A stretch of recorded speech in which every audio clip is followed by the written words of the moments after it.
Hello everybody, welcome back to Lord of the Rings Battle for Middle-earth 2.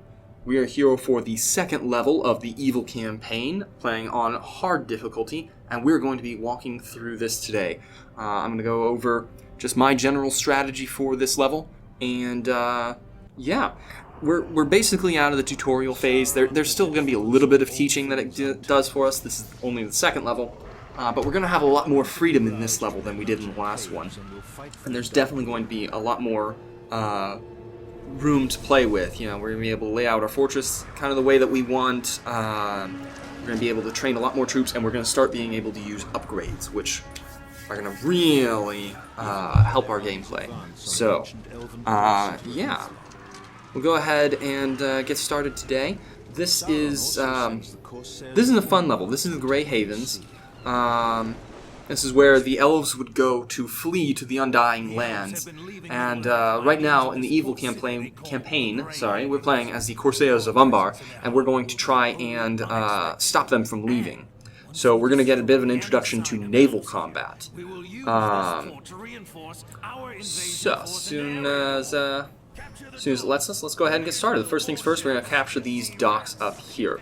Docks are one of three types of buildings that you can capture. We can capture, well, four. I misspoke. There's signal fires, which decrease the amount of time that your ring power points take to recharge. So those can be really helpful. There's inns, which allow you to train special units. Outposts, which give you a steady supply of cash. And then there's docks, and they're pretty obvious. They just allow us to train boats. Good guys get to train elven ships. Bad guys get to train ships from, I guess, Corsairs. It's a little bit unfortunate there's not more variety, but there just is what it is. Ignore me, I'm trying to explore over here. That little section of map will be unlocked at some point, but it's not yet. Well, there should be an outpost over that way. But let's go ahead and train our ships. There are a few different types of ships, and we'll get an introduction to each one. There are the arrow ships, and they basically, good or evil, they just launch arrows at the enemy ships. They just shoot a ton of arrows. There's transport ships. There's, I guess you might call them suicide ships. Evil has, I think they're called doom ships, and they basically, a troll jumps out of the water and kills everything in a certain radius, and then elves have storm ships, which create a whirlwind. And then there are siege ships, and those have long range, but they are not very accurate, as you will see later on. It's kind of ridiculous. But now that we've got our three ships, let's go ahead and get started with some naval combat. So you see, we've got elven transports, and they're trying to escape. We don't want that to happen. I'm going to commit elf. Well, actually, can I say that on YouTube? Probably not. I'm just going to kill a bunch of elf ships, alright? We're just going to leave it at that. So one more thing to mention. There are upgrades that you can buy. Now, upgrades are useful for a lot of things. They're kind of expensive, especially when you're trying to upgrade a lot of troops. But they can really kind of turn a fight in your favor. So ships have two. One increases their armor, and then the good guys, they get an upgrade that allows the ships to heal over time, whereas the bad guys get an upgrade that allows them to do a lot more damage. You can apply upgrades to every ship except for the transport, and it's the same upgrades for each ship. So there's no real specialization there. You can buy upgrades for troops too, and they basically just increase the damage and the health of the troops, as well as increasing their veterancy. And we'll go over that in a bit as well. In the meantime, let's just sink these ships. Screw the elves. I don't like the elves. That's not true. I love the elves. They're wonderful to play as, but we're their enemies right now, so we're going to kill them. There are a lot of these guys. I don't remember there being this many. Yeah. Basically, let's just sink these ships, and before long we'll be getting into even more naval combat. It's a good thing we've got Scavenger, because we're making more money off of this, and because eventually we're going to have to build a castle, and that is not cheap. Alright, come on. Where are the last of the ships? I'm scanning the map here, and I don't see any blue dots, so I think we're fine. Can we go this way yet? Maybe not. I'm going to go ahead and set these to aggressive because we've got these warships coming in now. Let's go ahead and sink those, send them to the bottom. So elves, they have good guys have silver thorn arrows from their ships, whereas bad guys have fire arrows. They do about the same damage, unupgraded, but I believe the evil ships do a little bit more damage when you upgrade them. I don't know. I'm faster than the transport. How are the transports outrunning my warships? Nothing like a little Lord of the Rings piracy. Yeah. Okay. Now, I believe... Are we about to do siege ships? No. Yes, but no. We will encounter elven siege ships, which can be a pain in the butt. But in the meantime, it's time for the landing. So we have to clear away these towers in order to land our army. We're about to find out just how sucky these siege ships are. They do a lot of damage, but oh my gosh, they're so inaccurate. You'll see in a minute. I've played around with these before. They're not at all accurate. I think the elves are slightly more accurate.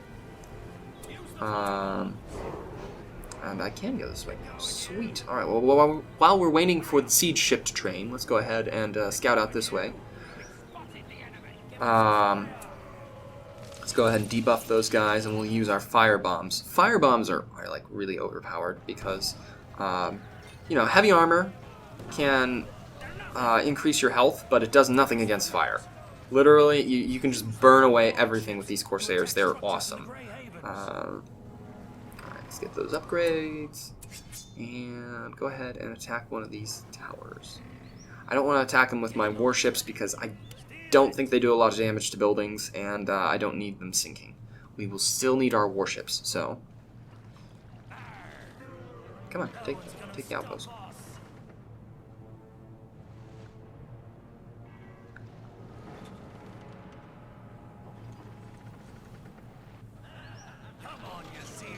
Yeah, alright, so basically, again, these outposts, they just get you a steady supply of money for as long as you have captured them. Now, somebody else can capture the outpost back, or they can just destroy it, which, I mean, it means you'll have to rebuild it, and I've seen a bug where if you destroy it enough times, there's no real way to build it back, but you have to destroy it a lot of times before that happens.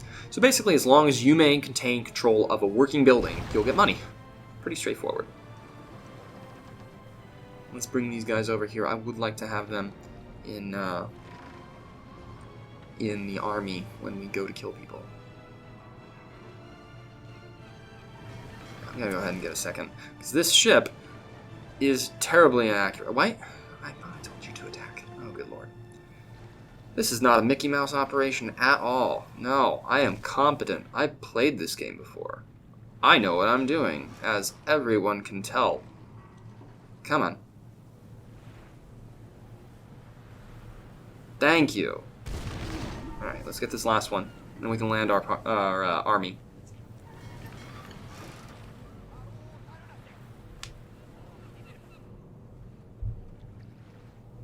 Come on. This is what I get for hiring drunkards and pirates.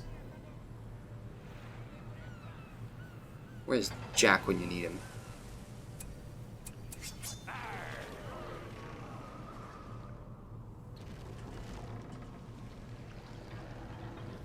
Come on. Good lord, how long have you been... Just hit it. Unbelievable. Unbelievable. It's like the third shot that it's missed. This is ridiculous. Alright. Tell me you'll hit it. Oh, for the love of God. Don't use siege ships, everybody. It's just... There's never a situation where they're worth it. They cost $1,500. They can't hit the broadside of the barn. It's just not worth it. Don't do it. I have to because of the campaign, but just like... Don't do it. Good lord. Come on. Any day now. Thank you. Oh my gosh. Okay, now any day now, our transport fleet should be coming in to land on the beaches. And actually, Yep, defend the transports. I should maybe move my fleet. Come to think of it. Maybe. I don't know what's, I don't know if the elven ships attack yet or not. I don't remember. I think I have a little bit of a window, but let's go ahead and train a couple extra ships just to be on the safe side. Inevitably, I'm probably going to get all my ships killed off, because they're just extra command points that I don't really need. But in the meantime...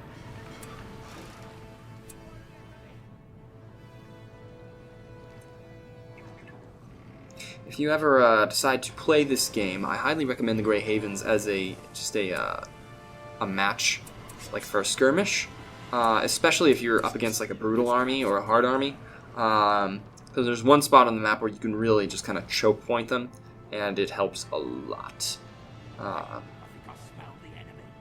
Plus, it's one of the few maps where ships can actually do something. Alright, let's destroy these ones. That one. We don't like you.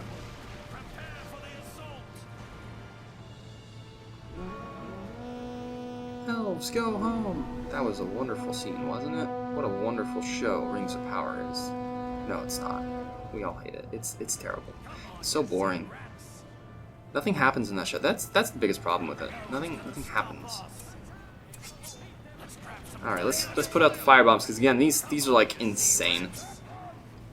As long as they don't get killed by ends. Good lord. Alright, let's go ahead and use poison blades. Just for a little bit of an extra damage buff. Goblins versus elf warriors, like, unless the goblins are upgraded and the elves aren't, the goblins are going to die. Alright, the elves are just better. Goblins are some of the weakest in the game, but they're very, like, fluff-heavy units, you know? We can train a ton of them and cause havoc. Oh, good. Let's kill those ends. Ents do not like fire. As you might imagine. You know, if I were a tree, I probably wouldn't like fire too much either.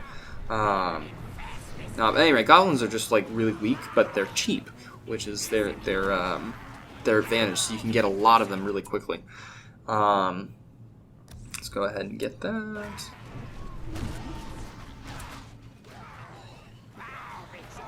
Come on.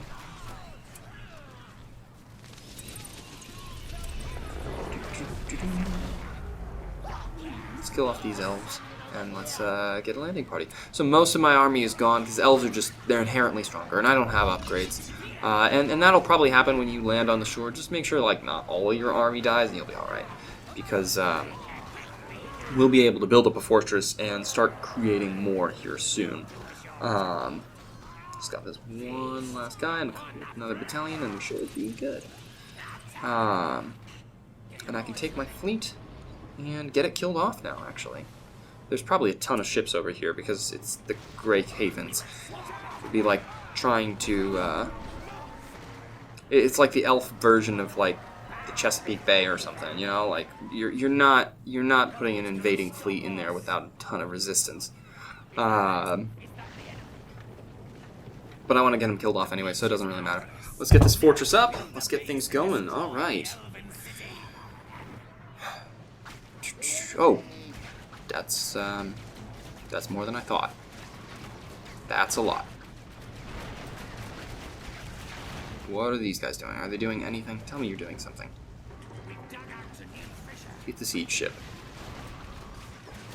Oh, this is not good. I mean, I'm sinking a lot of their ships, but they're sinking like all of mine, so I'm gonna lose this. Hit the siege ship, for the love of all that's good and holy. Okay, let's just focus on our ground assault. This is more important. Let's get some tunnels up. Again, a strong economy is going to win any game for you. The percentage sign, so I should have maybe said this last level. Each resource gatherer will have a little ring around it, and the fewer obstacles, be it rocks or oceans or buildings, or other resource gathering radius, the fewer obstructions are in the way of the radius, basically, of the circle, the more money you're going to make from the resource gatherer. You can see there's shadows up there because I don't really have it explored, so I'm not getting very much from up there. Down here, there's fewer obstructions, so I've got a higher percentage of my total yield. The maximum yield is 25 for a level 1 structure, and generally I shoot for 50 or higher. It's not always practical, and sometimes it's better to just cover the whole area, especially if you're trying to increase command points, which with Evil, the only way to do that is more resource gatherers, so it's worth doing. But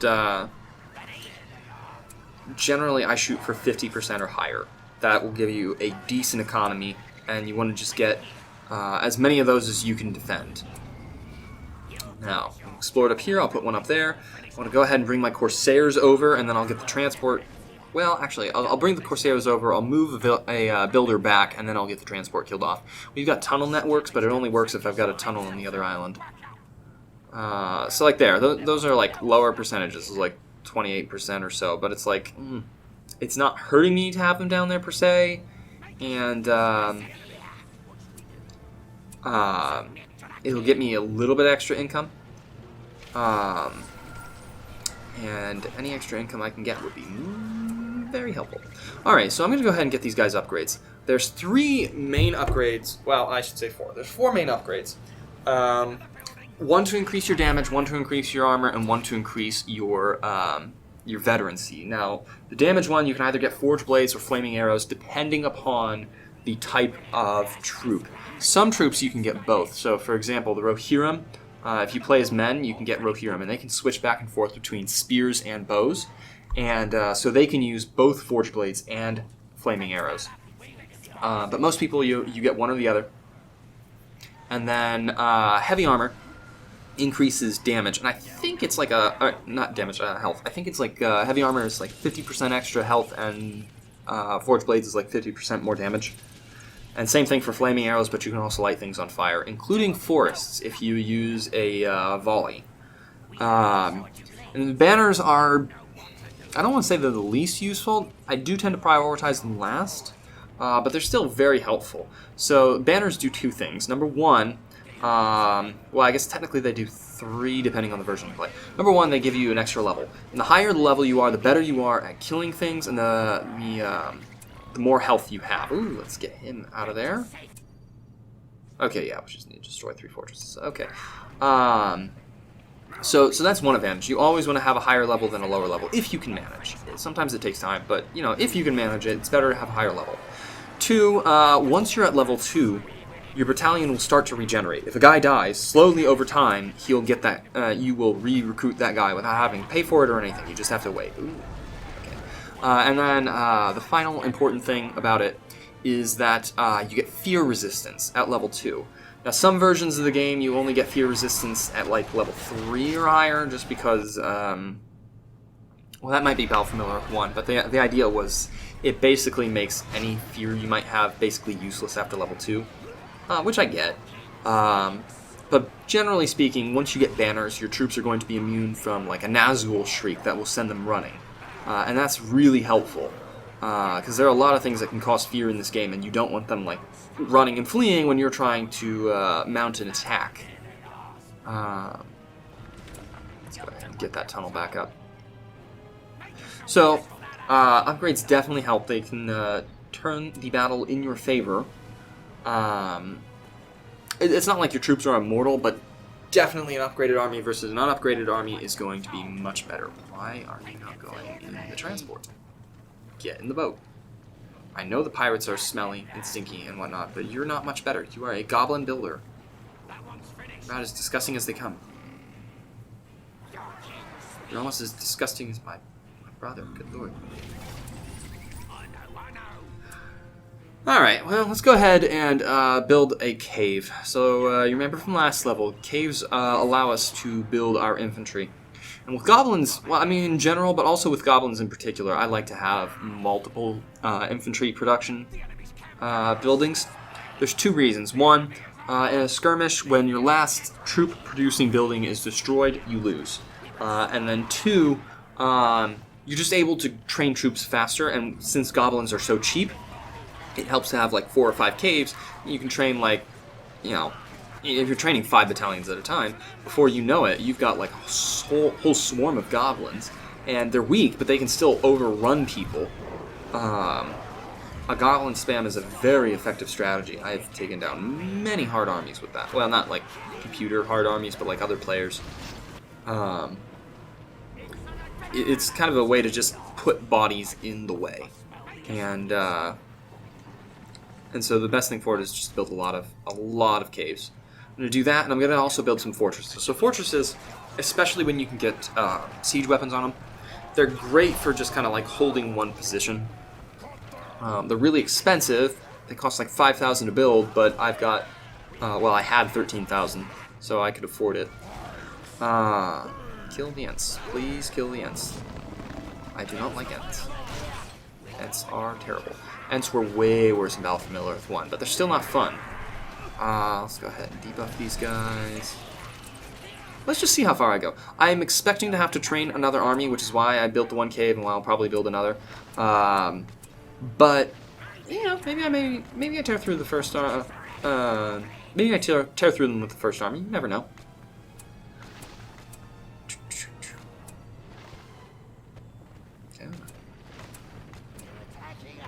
Okay. Go ahead and put this one tunnel in, and how are we doing?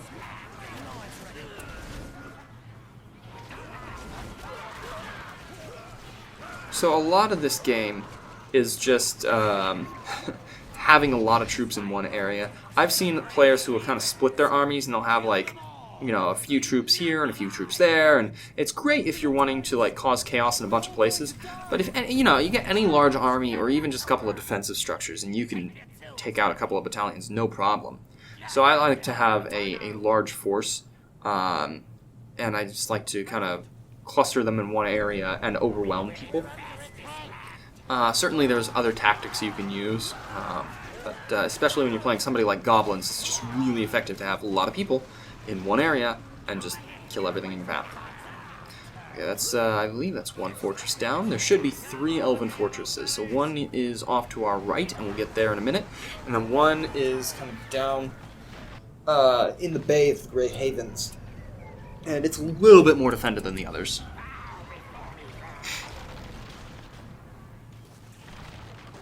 Yeah, alright. I thought I used to be able to kill those civilians. I know technically it's a war crime, but it's also like a video game, and it's Lord of the Rings, so...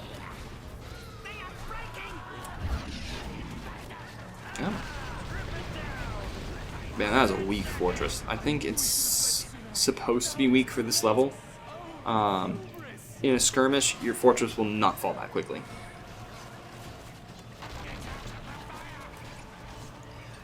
Let's go ahead and finish off up here, and so this is probably an example of like know what the actual objective is. Technically, all I have to do is destroy the fortresses. I don't have to destroy these other buildings. I'm doing it because I choose to. But if you were, say, in a pinch, if this level was not going your way for some reason, you know, kill the fortresses. Don't worry about everything else. Why are we not going down that way? Guys? Guys? Go kill the fortress. Okay, let's send some reinforcements. So, half-trolls are the pikemen for goblins, and they're better and worse. So they're worse because, like, they don't really stop a charge, per se. But they're better because they don't get trampled, and they have a lot more health. So, works out. Come on, guys. Do I need to train some siege ships? Puncture through the harbor.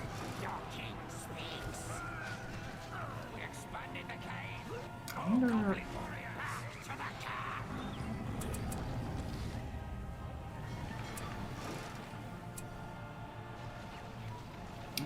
I'm gonna go ahead and get rid of these guys.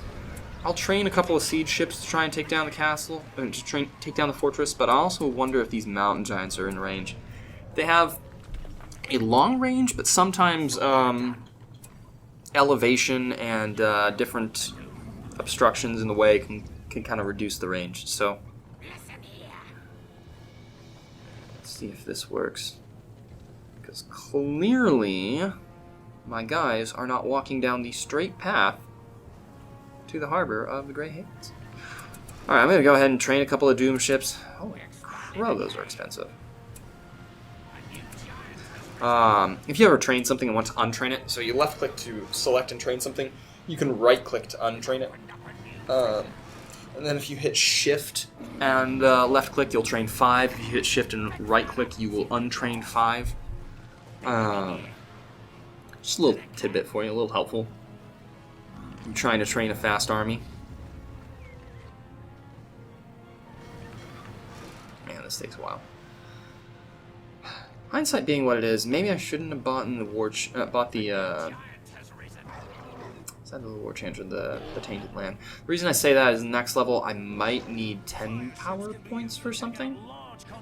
But hindsight's 20/20. Alright.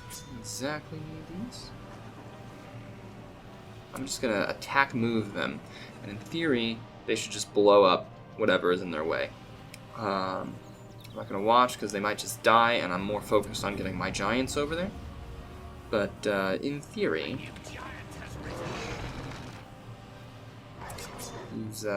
these Doom ships should take out a ton of other ships. What are you guys doing? Get over here. Get over here. Come on. Ugh. This is why, alright, this is why you need to hire good help, alright? My troops are incompetent. You could say, oh, well, it's just leader, it's because they have a bad leader. No, alright? These guys are stupid. And they should do what they're told. Alright, come on. Come on. Can they, oh, yeah. Okay, okay, it's a start. I definitely don't need the siege ships.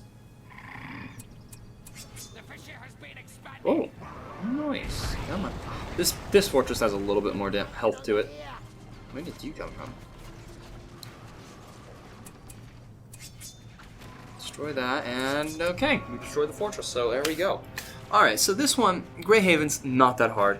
The difficulty will increase as we go. I think the next level is the Shire, and that one's kind of difficult, at least towards the end. But by and large, this level is pretty straightforward. It's just an introduction to ship warfare, and again, we have a little bit more freedom in how we build our base.